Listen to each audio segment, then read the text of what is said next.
Uncle, আমার কটা ভাত দিবেন? আমার অনেক ক্ষুধা লাগছে। সকাল থেকে এই পর্যন্ত আমি কিছু খাই নাই।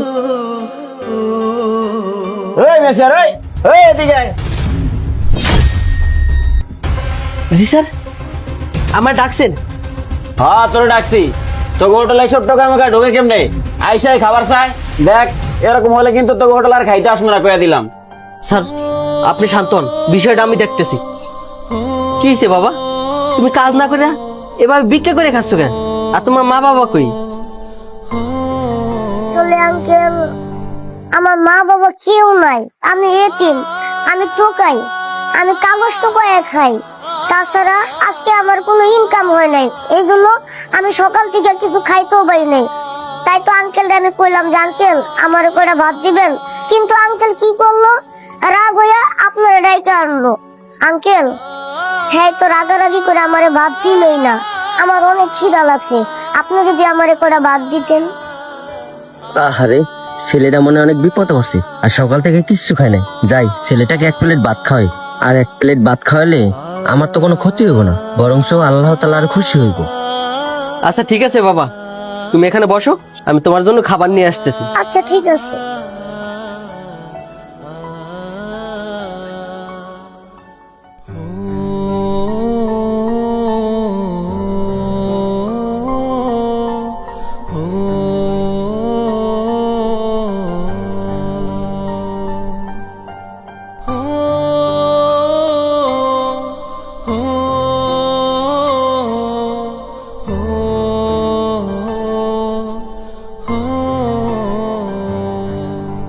এই যে লও বাবা, ভাত আর মুরগির মাংস, আর যেহেতু কিছু লাগে আমার বইলো।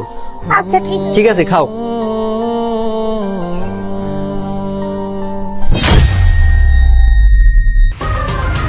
ওই মেসিয়ার,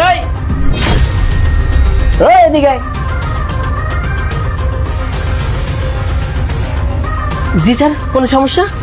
ওই বেটা সমস্যা না মানে, তুই যে ওরা আমার সামনে খাইতে দিছস, ওর সাথে আমার যায় বেটা। ওর লেভেল আর আমার লেভেল এক রে। এই শোন, তুই এক্ষুনি ওর ওই টেবিলে নিয়ে বসা, বসা তাড়াতাড়ি। আরে ভাই, আমি ওরা ওই টেবিলে বসাবো কেন? আপনিও মানুষ, হ্যাঁ মানুষ। আপনি যদি এই টেবিলেও খাইতে পারেন, তাহলে ও এই টেবিলে খাইতে পারবো না? ওই বেটা তুই এসব কি কইতেছস? ওইলো টোকা, আমি হলাম বিজনেসম্যান। আমি যদি এই টেবিলে খাই, ওই টেবিলে কিভাবে খায়? তুই ওরা এক্ষুনি এই টেবিল থেকে সরা। আমি বুঝছি ভাই, আপনি টাকার গরমে আপনি মানুষকে মানুষ মনে করতেছেন না। তবে একটা কথা কি জানেন, আপনার টাকা পয়সা থাকতে পারে, কিন্তু আপনার মন অনেক ছোট, আপনি নিচু মনের মানুষ। একটু আগে এই ছেলেটা আপনার কাছে বাস চাইলো, আপনি কি করলেন?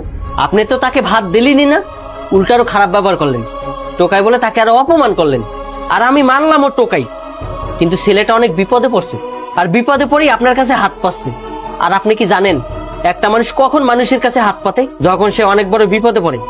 এমনি এমনি কারোর সামনে হাত পাতে না ভাই। আর আমি এই ছেলেটার বিপদের কথা শুনে আমি ওরে খাইতে দিছি। এবার আপনিই বোঝেন আপনার ভিতরে আর আমার ভিতরে কতটা তফাৎ। তবে ভাই, আপনার কাছে টাকা পয়সা আছে ঠিকই, কিন্তু মানুষকে দেওয়ার মতন মন আপনার ভিতরে নাই। শোনেন ভাই, টাকা পয়সা নিয়ে বেশি বড়াই করেন না, আর টাকা পয়সা বেশি দিন থাকেও না। টাকা পয়সা নিয়ে কবরেও যাইতে পারবেন না। শোনেন ভাই, সময় থাকতে টাকা পয়সা ভালো কাজে লাগান, আল্লাহর রাস্তায় দান করেন, গরিব অসহায়দেরকেও সাহায্য করেন, তাহলে দুনিয়াতেও ভালো থাকতে পারবেন, আখিরাতেও ভালো থাকতে পারবেন। কি বলছি বুঝতে পারছেন? আসলে আঙ্কেল আমি বলি কি, এই স্যারের সাথে আপনি তর্কাতর্কি না করেন, বরং আমি অন্য টেবিলে বসে খাই। আরে তুমি অন্য টেবিলে যাইবা মানে? তুমি এই টেবিলে বসে খাইবা। যদি যাওয়ারই দরকার হয় তাহলে উনি যাবে। ওই বেটা, তোর মতো মেসিয়ার আমার জ্ঞান দিতেছস? তোর মতো মেসিয়ার জ্ঞানের খেতা পড়ি বেটা। আমি বসলাম না এই টেবিল, আমি ওই টেবিলে যা খাইতেছি। আর শোন, তোর হোটেল আজকে ঢুকছি, নেক্সট টাইম থেকে তোর হোটেল আর কোনোদিনে খাইতে আসবো না, কথাটা কিন্তু মনে রাখিস। হ্যাঁ হ্যাঁ, যান যান। আপনার মতন কত কাস্টমারই দেখলাম। আচ্ছা ঠিক আছে বাবা, তুমি খাও, তোমার কিছু যদি লাগে আমাকে বলবা। ঠিক আছে, তুমি খাও।